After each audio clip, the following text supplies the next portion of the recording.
The night had already stretched longer than anyone in the group had expected, and the road that twisted endlessly between trees felt like a serpent, dragging them further into the unknown.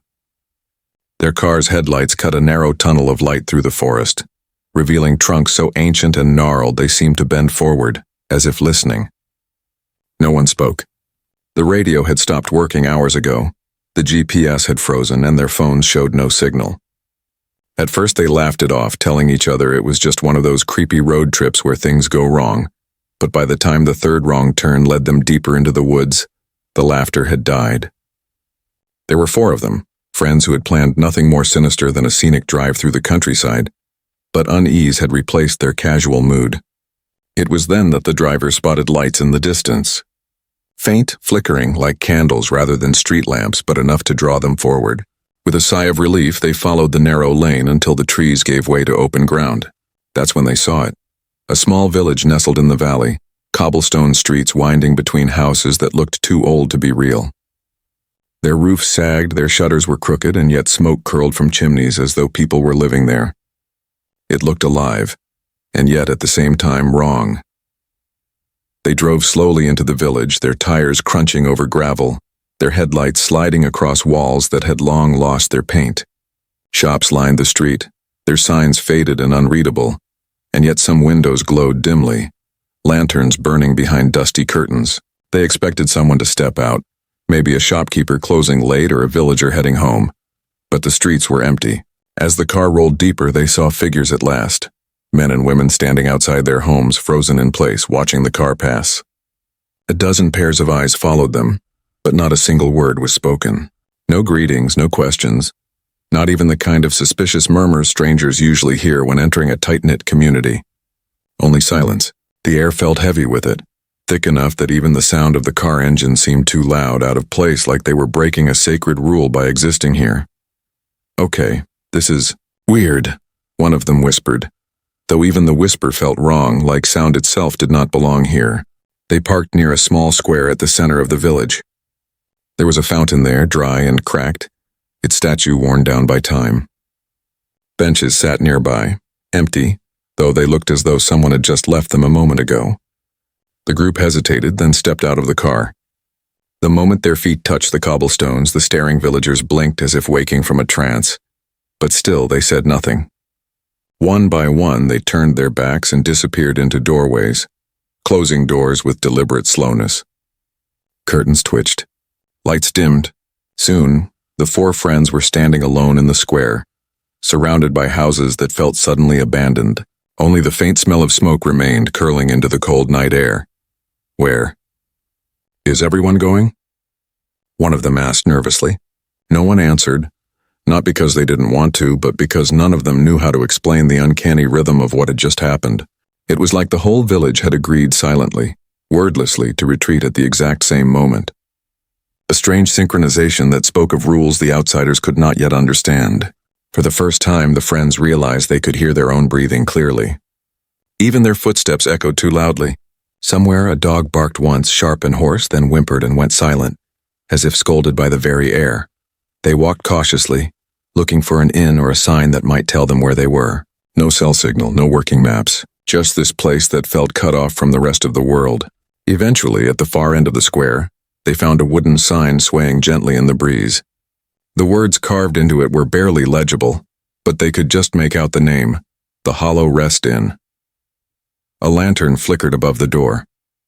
Relieved, they pushed inside, the door creaking loudly, far too loudly in this world of silence.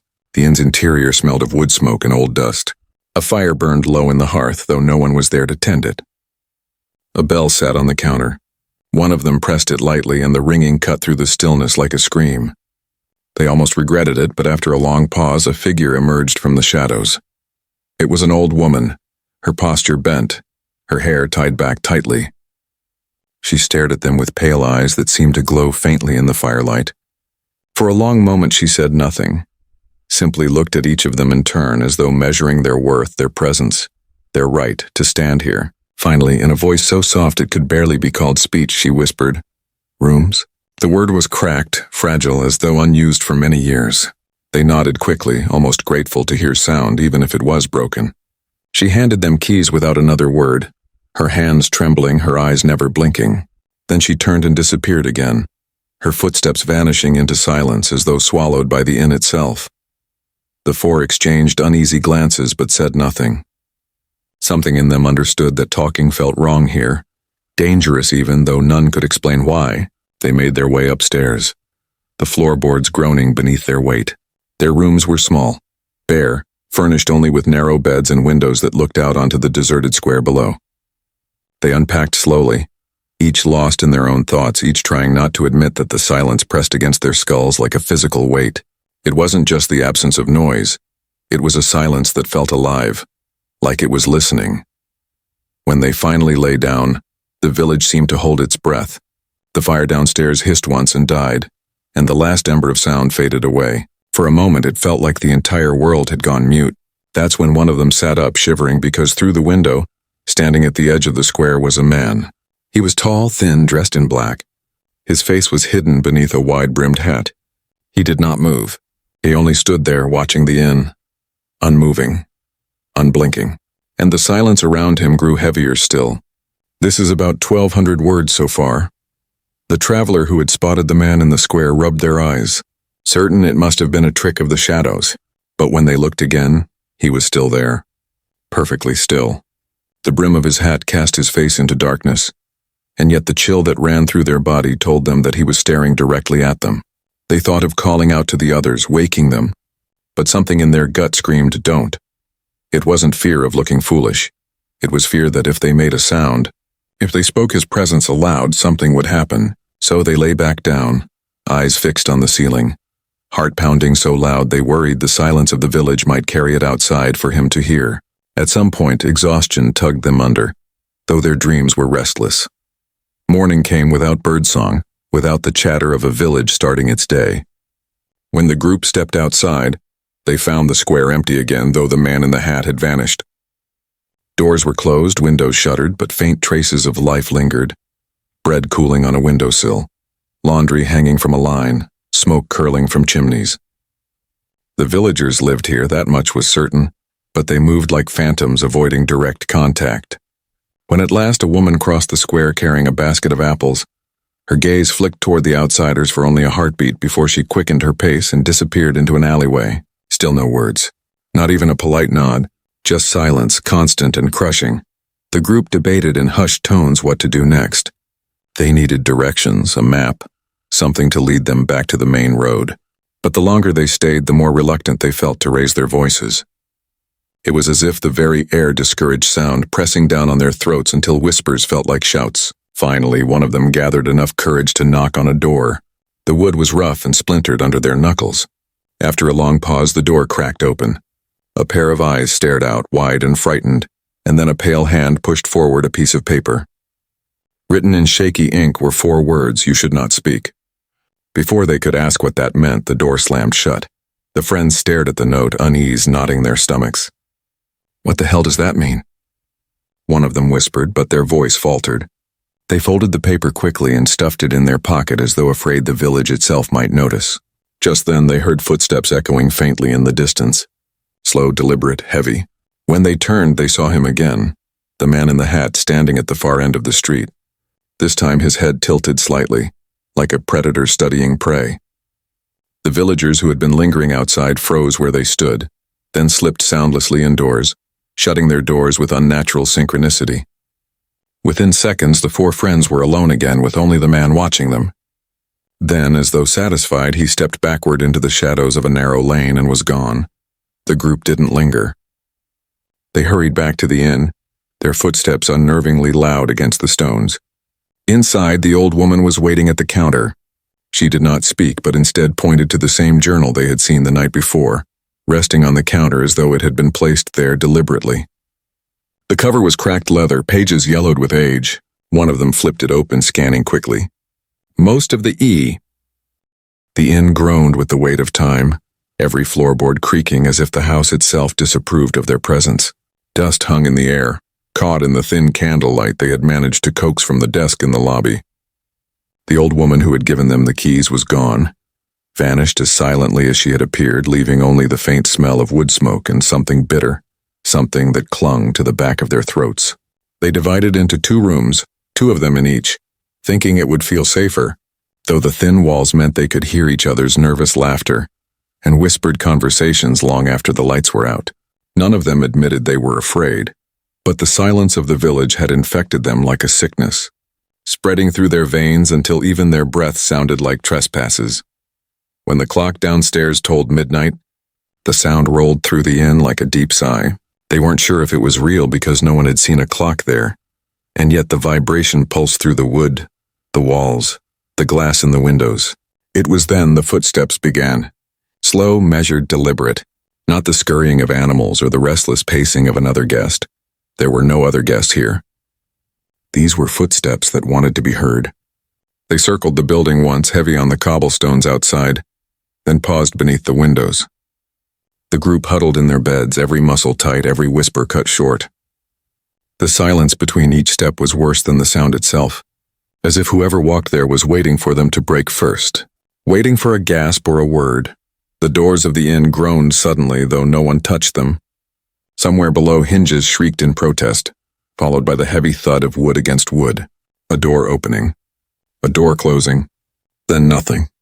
The silence returned, thicker than before. One of the travelers, restless with fear, pushed back their blanket and crept toward the window. The square outside was drowned in pale moonlight. Shadows pooled in the corners like ink. At first there was nothing unusual. No villagers, no movement. But then they saw it. A figure pressed against the glass of the opposite room's window, half hidden in the gloom. Not outside, but inside. The shape was too thin, too tall, its hands resting against the glass as though testing it, and it was smiling. Not the easy smile of a friend, but a stretched, frozen grin that showed too many teeth. The traveler's throat locked, every instinct screaming to call out to warn the others. But the rules whispered in their mind, the journal's warning, silence is safety. They couldn't speak. They couldn't even breathe properly. They stumbled backward, their heel catching on the rug, crashing against the bed frame with a muffled thud. The others stirred instantly. What is it? One of them hissed in a whisper too sharp for the room. The traveler shook their head violently, pointing at the window, but when the others rushed to look, the figure was gone. Only the pale reflection of the moon looked back at them. Their whispers overlapped, nervous and desperate, until finally one voice snapped louder than it should have been. It's just in your head. The moment the words broke the stillness, the entire building seemed to react. The wind outside howled to life, rattling the shutters. The floor beneath their feet trembled as if something had pressed against the foundations. And from far away, or perhaps right beneath them, came the sound of many doors creaking open all at once. They pressed themselves against the walls, listening. The sounds did not stop. Footsteps shuffled through the halls of the inn, though no one had left their rooms. Soft dragging sounds like cloth being pulled across the floor. A knock echoed once against the far wall, then twice, then again closer. The rhythm was slow, steady, purposeful. One of them gripped the handle of their room's door, holding it tightly as if their strength alone could keep it closed. But the knocking did not come to them. It moved on, door to door, down the hallway. Each door in turn received its knock, followed by a pause as if waiting for someone to answer. Then the sound receded, dragging itself toward the staircase. The inn groaned as something heavy descended, each step measured, echoing until silence returned. The group barely slept. Those who closed their eyes saw faces in the darkness, stretched and smiling. Those who stayed awake heard whispers that weren't whispers. The rustling of cloth where nothing moved. The soft scrape of nails against the windowsill. By the time dawn began to bleed into the sky, they were hollow-eyed and trembling but alive. And yet even in daylight, the silence outside the inn remained absolute. No market cries, no children laughing, no dogs barking. The village moved like a dream, slow and hushed. The travelers tried to convince themselves it had been nothing more than the strain of exhaustion, the tricks of an old building. But in the back of their minds, they knew. Something had walked the halls last night. Something had smiled through the window. And it was only the first night. The morning sun did little to erase the unease of the night before. Its weak rays filtered through the grimy glass, painting long beams of gold across the dusty floorboards. Yet the inn felt colder, heavier, as if the light itself could not chase away what had happened in the dark. The travelers gathered in the larger of their 2 rooms, none of them wanting to be alone. Their voices were hushed, broken by yawns and nervous glances toward the window. They tried to explain away the noises, tried to tell themselves that creaking doors and footsteps were just the groans of an old building settling. But each time the subject of the smiling figure came up, silence fell over them like a shroud. No one wanted to admit they believed it, and no one wanted to admit they didn't. They decided to step outside to see the village in daylight, hoping the strangeness of the night would dissolve under the open sky. But when they pushed open the inn's front door, the square beyond looked almost identical to the night before. The fountain stood dry and cracked, the cobblestones wet with dew, the houses lined in tight rows. Villagers moved quietly along the edges of the street, their faces pale, their eyes downcast. No chatter, no greetings, no laughter, only the sound of footsteps, and even those seemed muted. One of the travelers raised a hand in greeting to a woman carrying a bundle of cloth, but she turned away quickly, vanishing behind a door that closed too softly to sound natural. It was as though the entire place had been muted by some invisible hand.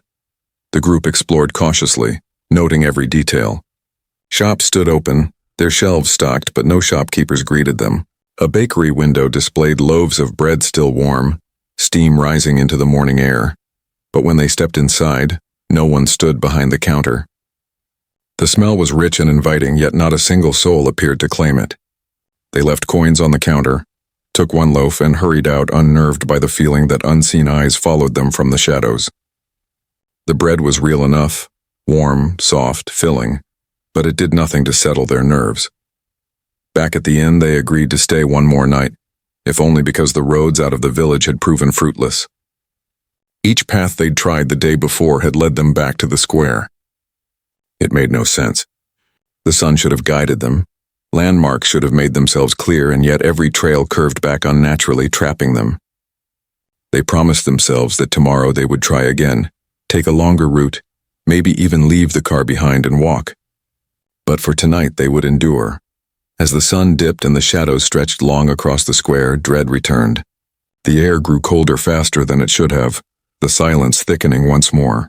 They stayed together in the larger room this time, dragging mattresses close, setting candles around the perimeter as though light alone might keep whatever haunted this place at bay. For hours they talked in low whispers, trying to keep the fear from growing too large. But as midnight approached, the same vibration shuddered through the floorboards, the soundless tolling of a clock that did not exist. Every candle flame flickered. And then came the first creak. The footsteps returned exactly as before. Slow, heavy, deliberate, circling the inn once, pausing beneath the windows, then moving on. This time, though, there was more. A door opened somewhere downstairs, the groan echoing through the walls. Then came another door, and another, each one slow, patient, until the sound of closing doors overlapped with the opening of others, creating a rhythm that pulsed through the building. It was almost musical in its pattern, a cadence that felt rehearsed. The travelers sat frozen, barely daring to breathe. Then the knocking began. Unlike the previous night, it did not move from door to door, it came all at once. Every door in the hallway, every wall, every window struck at the same time by invisible hands. The sound reverberated through the inn, louder and louder until it felt like the wood might splinter. And then, as suddenly as it began, it stopped. One of them, braver or perhaps more desperate than the others, crept toward the window to see if the villagers were outside. They parted the curtain an inch and their blood froze. Every villager stood in the square, perfectly still, their faces turned toward the inn. Their mouths were open, but no sound escaped. Their silence screamed louder than any noise could. In the center of them stood the tall figure in the hat, his smile wider than before, teeth glinting unnaturally in the moonlight. His hollow eyes locked on the window, and though he didn't move, the traveler stumbled backward, convinced he was about to appear inside the room. The journal wasn't on the counter when they had first checked in. It hadn't been there when they came back from their walk around the village. But now, as the travelers sat in the dim lobby of the inn, candles flickering low, it rested neatly on the desk, as though someone had placed it there deliberately while their backs were turned. Its leather cover was cracked, the corners dark with age, the binding nearly falling apart. The old woman who had given them their keys was nowhere to be seen, though the faint smell of her smoke and ash scent lingered in the air, as if she had just left. One of them hesitated before reaching for the book.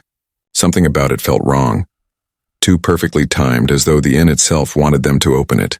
The leather was cold beneath their fingers, almost damp, and when they pulled it open, the first page creaked in protest.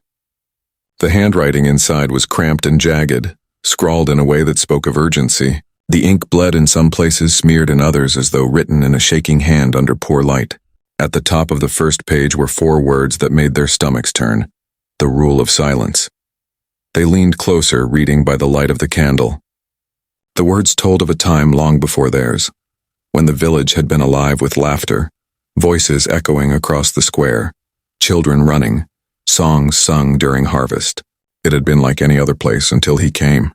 The name was never written, never described in full, only referred to with that single pronoun, capitalized as if it carried weight too heavy to write outright. According to the journal, he came from the woods on a night of celebration, drawn by the sound of voices raised in joy. No one remembered what he looked like, or perhaps no one survived who could tell it. But he heard them. He always heard. The journal described the first disappearances. A man singing drunkenly on his walk home, gone by morning. A child crying in the night, leaving behind only a blanket folded neatly on the floor. A woman shouting for her husband during an argument, found with her mouth stretched wide, jaw broken, no sound ever to escape her again. Panic spread, but they did not understand the pattern until it was too late. It wasn't anger, it wasn't malice, it was noise. Any sound above a whisper pulled him closer. The entries grew frantic the further they read. He listens from the woods. He hears every voice. He waits for sound to guide him. The rules were written over and over, etched into the pages like desperate prayers. Do not speak after nightfall. Do not call for help. Do not sing, do not laugh, do not cry out. Silence is safety. Silence is life. One of the travelers slammed the book shut, face pale. The sound echoed too loudly in the empty room, bouncing off the walls like a gunshot. Everyone flinched. Instantly, the inn seemed to shiver. The candles flickered wildly. From far beyond the walls in the line of the forest came the faintest shift. A creak of branches, a breath of wind, or was it something moving? They held their breath, waiting, but nothing followed. The silence pressed heavier, as though punishing them for the noise. We've already broken it, one of them whispered hoarsely, almost inaudibly, as if the air itself might snatch the words away. We've been talking since we got here. Last night, we were whispering, we were arguing. The others shushed him violently, fear etched into their faces. The journal's words burned in their minds. He listens. He always listens. They argued silently with their eyes, frantic gestures taking the place of words. Should they stay? Should they run? Should they burn the book?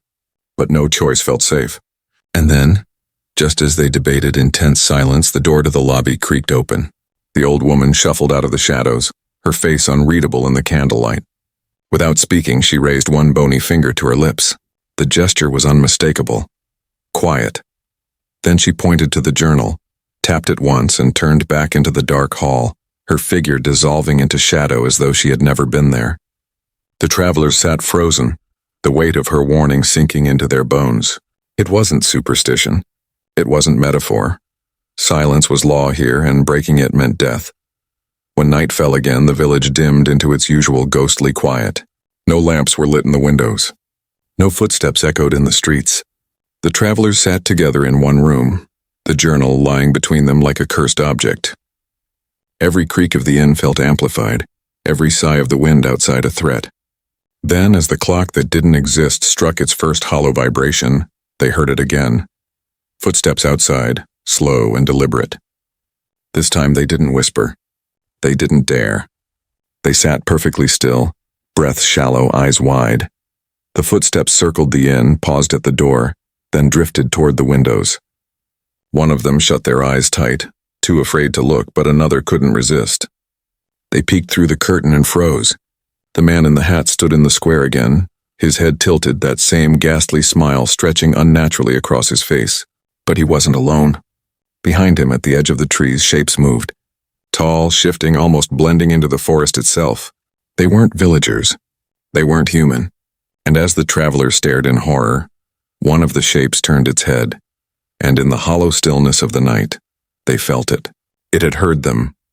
The traveler yanked the curtain shut and stumbled back, heart racing so violently he thought the sound of it might be enough to summon whatever was outside. His friend stared at him, silently demanding an answer, but he shook his head furiously and held a trembling finger to his lips. They didn't need to know the details. They didn't want to know. All that mattered now was silence. The room seemed to shrink around them, the walls too thin, the floorboards too hollow, as though the building itself could betray them at any moment. The journal sat in the middle of the table, closed, but its words seemed to seep through the leather, whispering in their skulls. He listens. He listens. He listens. They sat motionless for what felt like hours, the only sound the occasional pop of the candle as it burned lower and lower, spilling shadows across their faces. Then the inn groaned. A sound like wood bending under weight, a long creak that rolled down the hallway. All of them jerked their heads toward the noise. Someone was walking inside. The steps were slow, deliberate, not like the hurried scuffle of the old innkeeper. Whoever it was moved with purpose, the sound drawing closer to their door. The travelers exchanged terrified glances. They hadn't locked it. The handle rattled. Just once, then silence. Their breaths hitched, their bodies rigid. Another rattle, harder this time, as though testing the strength of the door. One of the travelers bit down on his knuckle to keep from screaming. And then, as quickly as it had come, the sound faded. The footsteps withdrew, retreating down the hall back into the stillness. Minutes stretched like hours. Finally, one of them dared to breathe a little deeper. Perhaps it had been a villager checking on them. Perhaps it had been nothing at all. But then from outside the inn came a different noise, low, guttural, like a sigh dragged through the earth itself. The candle shivered and nearly went out. All of them froze. That sound hadn't come from human lungs. The journal's words rang in their heads again. Any sound attracts him, and they realized with sickening clarity that the creaks in the hall, the rattling door, were not just footsteps. They were bait, tests, to lure them into breaking their silence. One of the travelers, a young man who had been jittery since they arrived, couldn't take it any longer. His eyes were wild, darting to the others as though searching for courage he couldn't find. His lips trembled. He mouthed words, "We have to leave," but the others shook their heads violently. He stood, knocking his chair back with a crash. The sound echoed like thunder through the inn. Instantly, the night outside changed. The air itself seemed to shudder as though the world were holding its breath. The low sigh came again, closer now, heavier. From the forest's edge, branches snapped, something massive pushing through the trees. The young man clutched his head, panicked, and whispered, "We have to get out." The others surged forward, hands covering his mouth, dragging him down to the floor, but it was too late. The words had already spilled into the night. The journal had been right. He had been heard.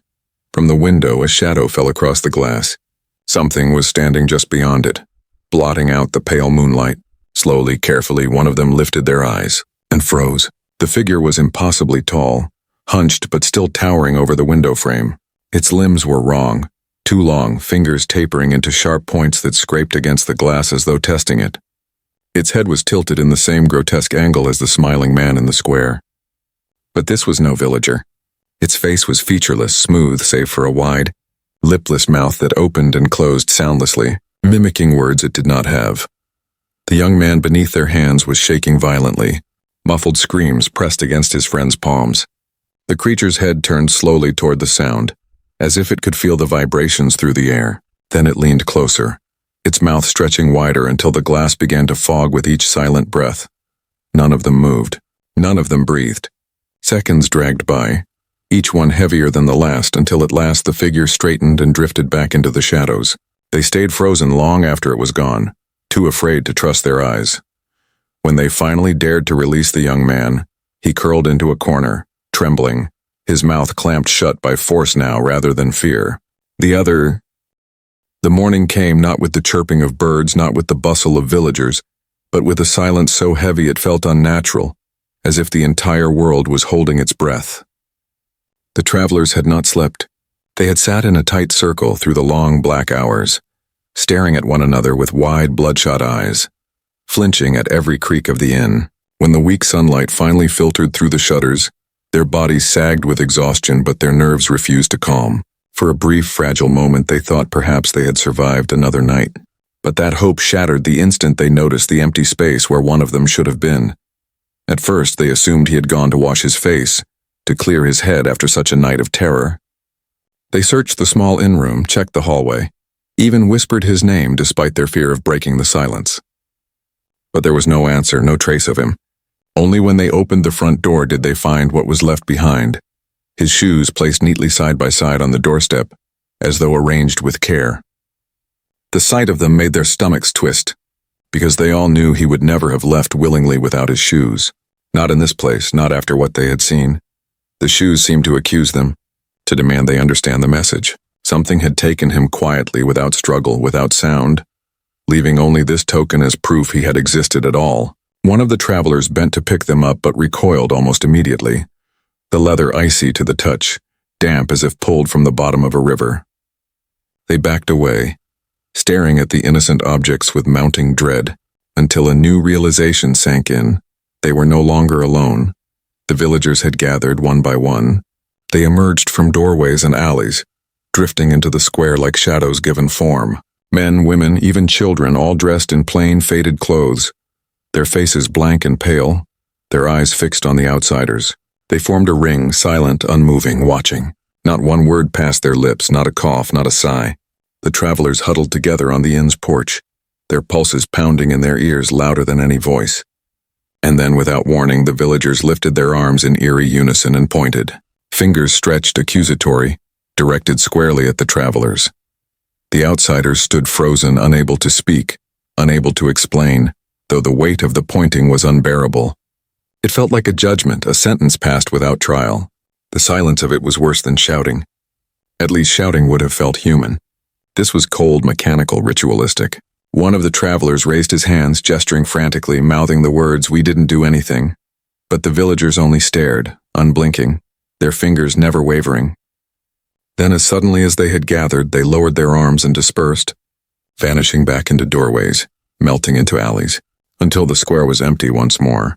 The travelers were left trembling on the steps, the shoes still waiting at their feet like a grave marker. None of them wanted to say it aloud, but all of them knew what the villagers' silent message had meant. You are next. That night, the fear was worse. The day had offered no comfort, no answers, only dread made sharper by the sunlight that revealed nothing but more emptiness. As the last rays of the sun bled out behind the trees, the travelers barricaded themselves inside the inn, piling chairs against the door, nailing shutters closed, anything to hold back the creeping terror they knew would come. But the night was patient. It didn't need to force its way in. It only needed them to make a mistake. The first shadows appeared just after midnight. Not within the inn, not yet, but outside in the square. Tall, elongated figures, darker than the night itself, gliding across the cobblestones without sound. They were not villagers, though they moved like them, slowly, deliberately, in patterns that made no sense. The travelers peered through cracks in the shutters, hearts hammering, watching as the shadows multiplied. 1 became 3, 3 became 7, until the square swarmed with them, faceless bodies bending at unnatural angles, limbs stretching too far, necks tilting until their heads nearly touched the ground. And then came the sound, or rather the absence of it. The world outside had gone deathly quiet, quieter even than before, so quiet they could hear the blood rushing in their ears. No wind stirred. No insects buzzed. Only the shifting of shadows that made no noise at all, yet somehow seemed deafening in their presence. One of the travelers pressed his back to the wall, eyes squeezed shut, whispering a prayer he dared not voice aloud. Another clutched the cursed journal to his chest, as if the madness scrawled inside might offer protection. The shadows drew closer to the inn. First they circled the building, drifting past windows, pausing at doors, testing the air like predators sniffing for prey. Then they began to press against the shutters, their formless hands sliding through cracks that should not have allowed entry, clawing at the edges of the barricades. The wood groaned, nails strained, and still not a single sound escaped their movements. The silence itself felt alive, pressing against the walls, sinking into their lungs, threatening to choke them if they so much as gasped. The travelers clung to one another, wide-eyed, praying the barricades would hold. But deep inside they knew the shadows weren't trying to break in. Not yet. They were waiting for someone inside to scream, to cry, to beg for help, waiting for one sound to betray them. And then from the hall beyond their room came the faintest creak of a floorboard. They froze, all heads turning toward the sound. Slowly, dreadfully, it came again, creak, creak, as though a footstep was moving closer. One of the travelers shook his head violently, mouthing the word no. They were all here, every one of them huddled together. None of them were in the hall. The candle sputtered. Shadows lengthened. Something else was inside. The sound of the creaking boards moved closer, steady and deliberate, until it seemed to stop just beyond the door. The travelers clutched one another, every muscle tight, every breath shallow. None of them dared to move. Then softly the handle began to turn. Slowly, so slowly, the wood of the door whispered in protest. The barricaded chairs shuddered against it, trembling as though straining against invisible hands. And then the turning stopped. Silence.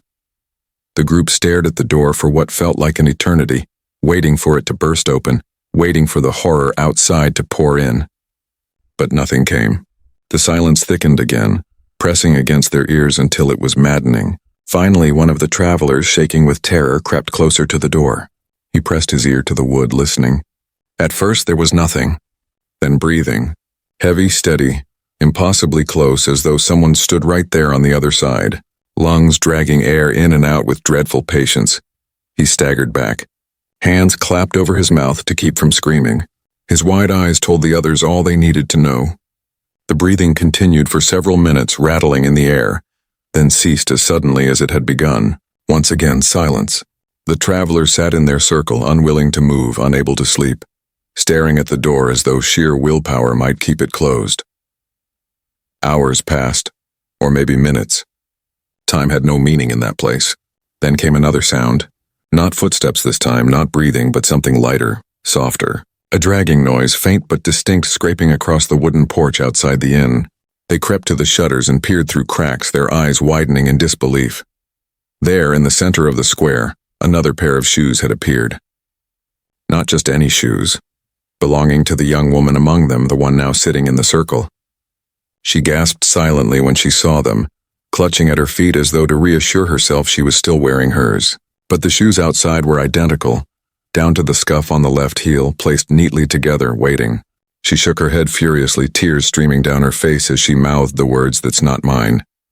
The others pulled her back, covering her mouth to stifle the sobs that threatened to spill out. The shoes sat there like an omen, like a promise of what was to come. The villagers must have placed them, or the shadows, or something far worse. It didn't matter. The meaning was clear. Another vanishing would come before dawn. As the night deepened, the travelers grew weaker, their resolve thinning. Hunger gnawed at them, thirst parched their throats, exhaustion blurred their senses.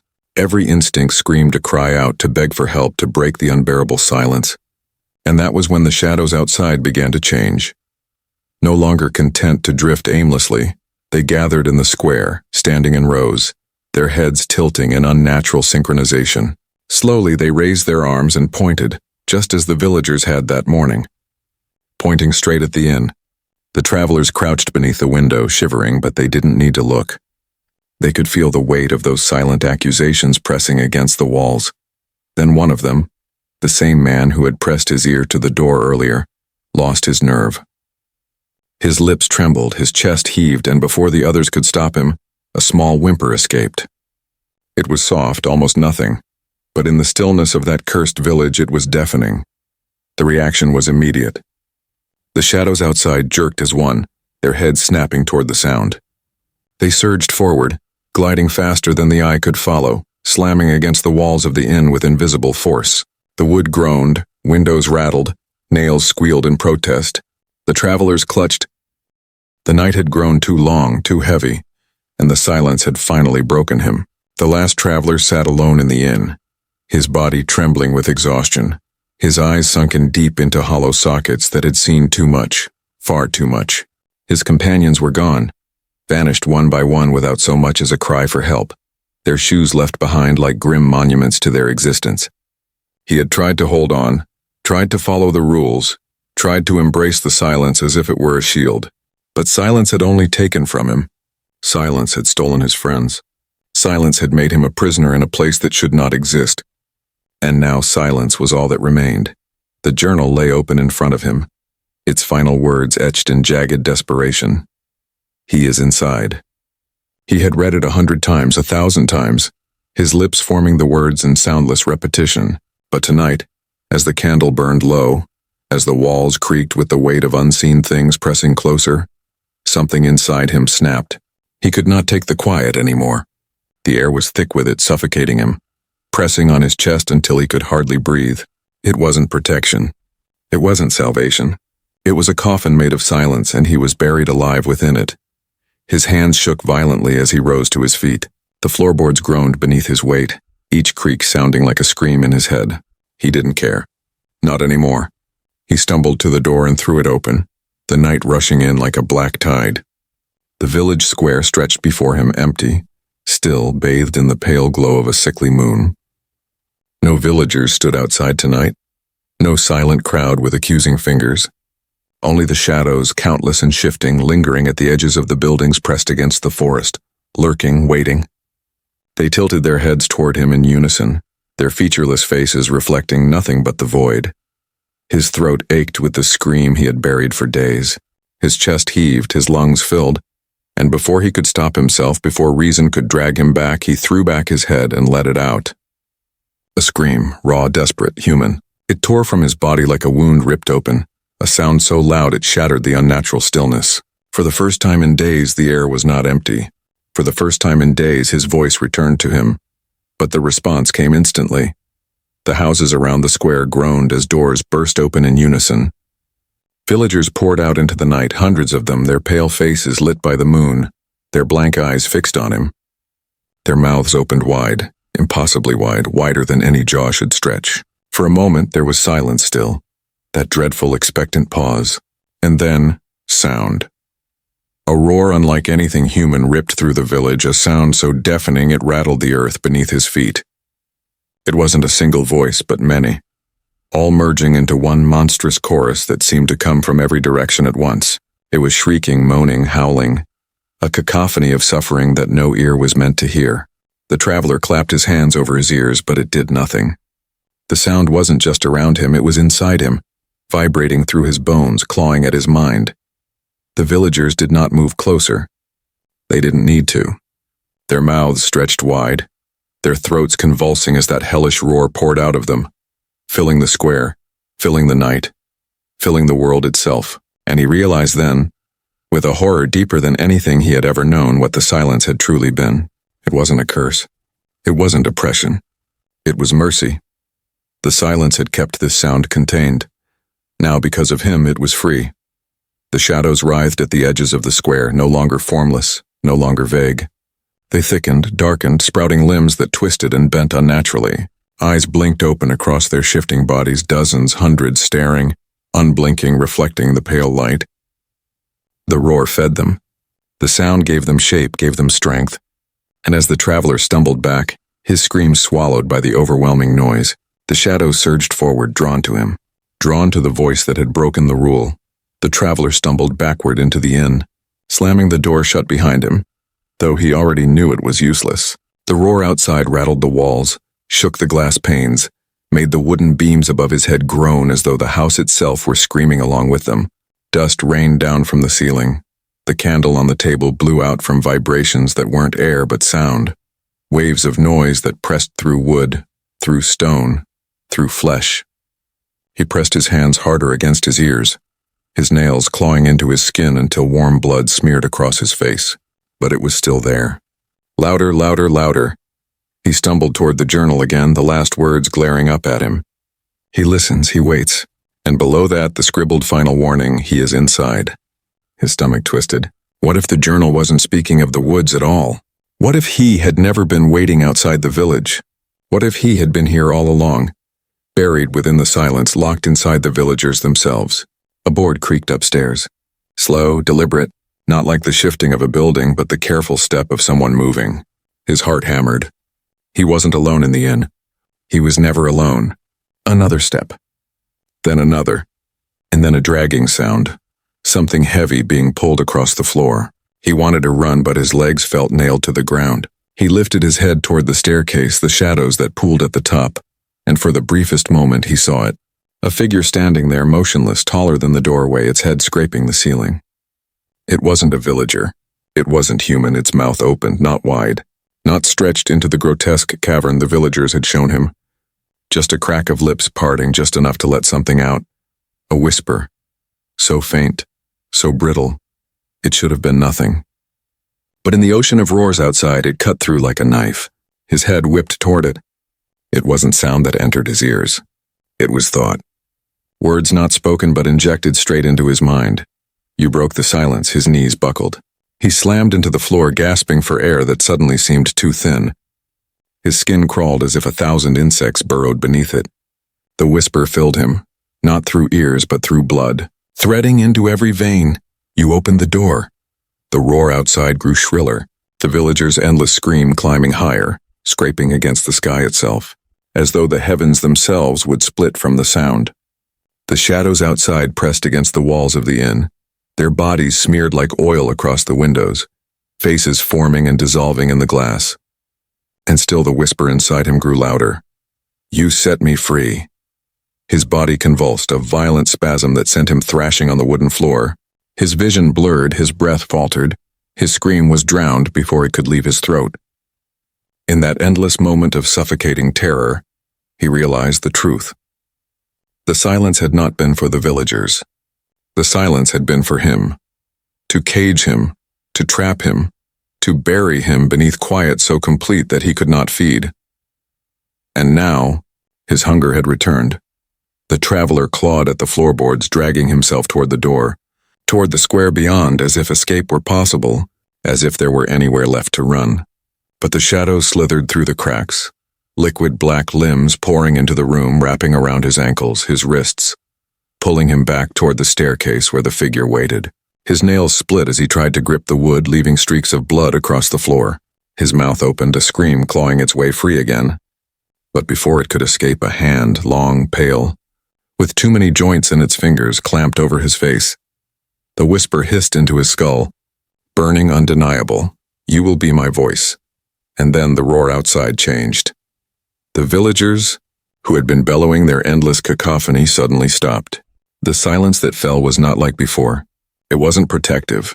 It was hollow, expectant, the quiet after a storm when you realize the storm was only the beginning. Every villager in the square turned their head toward the inn, mouths still hanging open, blank eyes fixed, and then they all spoke, not in their own voices. In his, the traveler's scream. The one he had buried for days, the one that had first torn through the night, echoed from every throat. Hundreds of them. His voice multiplied, stretched, twisted into something monstrous. His cry for help rebounded from every corner of the village, into the forest, into the mountains, into the endless dark beyond. And something answered. From deep in the woods, farther than the eye could see, a rumble began. Not footsteps, not growls, something older, heavier, awakening. The trees swayed though no wind blew. The ground quaked as though the roots themselves tried to tear free. The shadows thickened, pulsing with hunger. The villagers' mouths stretched wider, the traveler's scream still pouring from them in unison. He struggled beneath the hand that held him, but it pressed harder. Impossibly hard, crushing bone, crushing thought. The last sound he made was not his own. It was theirs.